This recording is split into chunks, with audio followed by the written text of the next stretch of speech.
Do you go তার মানে প্রথম হচ্ছে আপনাকে ডু নিয়ে আসতে হবে, তারপর হচ্ছে সাবজেক্ট, তারপর হচ্ছে ভার্ব 1 ভার্ব 1 আসসালামু আলাইকুম everyone, welcome back again. Hey guys, I hope you are fine by the grace of Allah. So আজকের ভিডিওতে আমরা খুবই গুরুত্বপূর্ণ কিছু কোশ্চেন মেকিং করা শিখব। বর্তমানে কিভাবে কোশ্চেন মেক করতে হয় আজকের ভিডিও থেকে এই বিষয়টা ক্লিয়ার করার চেষ্টা করব। So for that and for helping me with me my friends Ariful Islam. So Arif bhai, nice to meet you. Nice to meet you too. Thank you so much. So আজকের ক্লাসটা হচ্ছে do দিয়ে কিভাবে খুব সহজে প্রেজেন্টে question করতে হয়।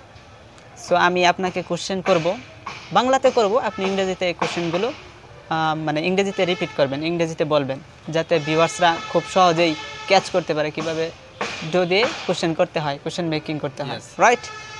So first হচ্ছে ডো দিয়ে আপনাকে কোশ্চেন করতে হবে। তুমি কি যাও, এটা কি হবে? ডু ইউ গো।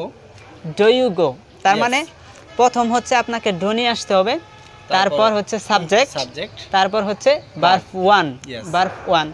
এরপর আপনি যদি আরো কিছু অ্যাড করতে চান করতে পারেন, হ্যাঁ অবশ্যই, ইটস ইউর উইশ।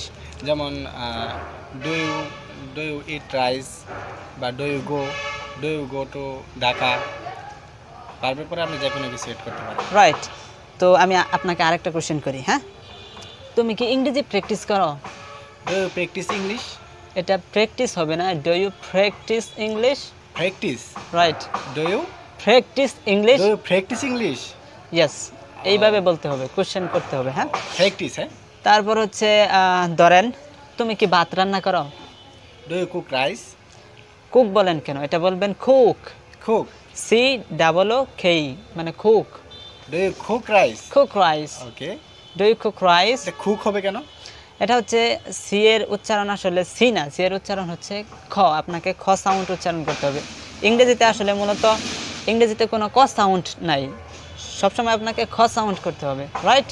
খ, তার মানে কে কোনো সাউন্ড নাই ইংরেজিতে, সি এবং খে দুইটার উচ্চারণে আমাকে খে করতে হবে, খ উচ্চারণ খ সাউন্ড করতে হবে। এখন আবার বলেন তো, do you cook rice? Do you cook rice মানে কি, তুমি কি ভাত রান্না করবে? তুমি কি ভাত রান্না করো? তুমি কি ভাত রান্না করো? ডু ইউ কুক রাইস মানে এটা প্রেজেন্টে চলতেছে না, জাস্ট করো, যাও, পড়ো, লিখো, তুমি কি ভাত রান্না করো, এরকম হবে। আচ্ছা, এখন আমরা যদি এই ডু দিয়ে কোশ্চেন যদি করেন, বা আমি ডু দিয়ে যদি আপনাকে কোশ্চেন করি যে ডু ইউ গো, আপনি এটার আনসার কিভাবে দিবেন এটা বলে দিচ্ছি। সিম্পলি আপনি আনসার দিতে পারেন, আপনাকে অনেক ইংরেজি শিখতে হবে, দ্যাটস নট লাইক দ্যাট, এমনটা না। জাস্ট আপনি বলবেন, যদি পজিটিভ আনসার দিতে চান তাহলে বলবেন, আমি যদি বলি ডু ইউ গো, তুমি কি যাও, আপনি মানে পজিটিভ আনসার দিলে বলতে পারেন যে yes I do. Yes I do, just simple answer হয়ে যাবে, আনসার হয়ে যাবে। ইংরেজি এত সহজ, এত সহজ। ও গুড, মানে জাস্ট আপনি বলবেন ইয়েস আই ডু, আনসার হয়ে যাবে, এবং it will be smart answer, এবং এটা অনেক স্মার্ট একটা আনসার হবে। সত্যিকার অর্থে আমি জানতামই না যে ইংরেজি এত সহজ। আর এছাড়াও যদি আপনি বলতে চান যে তুমি কি যাও না, সরি নেগেটিভটা যদি আপনি বলেন যে আমি যাই না, তাহলে আপনার হবে নো আই ডোন্ট। আমি আপনাকে কোশ্চেন করলাম ডু ইউ গো, তুমি কি যাও, আপনি পজিটিভ হলে বলবেন ইয়েস আই ডু, আর নেগেটিভ হলে বলবেন নো আই ডোন্ট। খুব সহজে, মানে সিম্পলভাবে এই আনসারটা হয়ে গেল, এবং this is a smart answer, এটা খুব smart answer.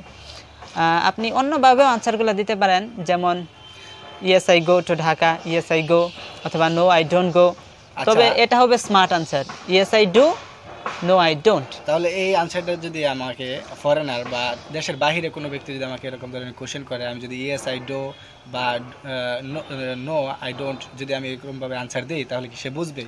Definitely he will understand, because এটা ফরেনাররাই বেশি ইউজ করে, yes I do, no I don't বেশি ইউজ করে।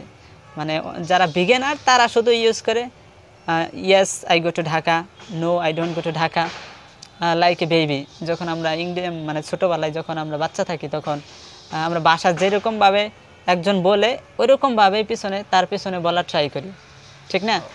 আমার মনে হচ্ছে যে আমি না আসলে পারবো, আসলে ইংরেজিটা অনেক সহজ, আমার মনে হচ্ছে আমি পারবো। Yes, definitely, if you try and practice, I think you will be able to speak English fluently. Thank you. Okay, so hey guys, I think from now on you can use do in your conversation for making a question for present question. Okay, so আজকে থেকে do দিয়ে আপনি খুব সহজেই এইভাবে question করতে পারেন। So আজকের ক্লাসটা এই পর্যন্তই ছিল, দেখা হবে পরবর্তী ক্লাসে। সে পর্যন্ত ভালো থাকেন, take care of your health, till then, see you next time, See you. Bye by.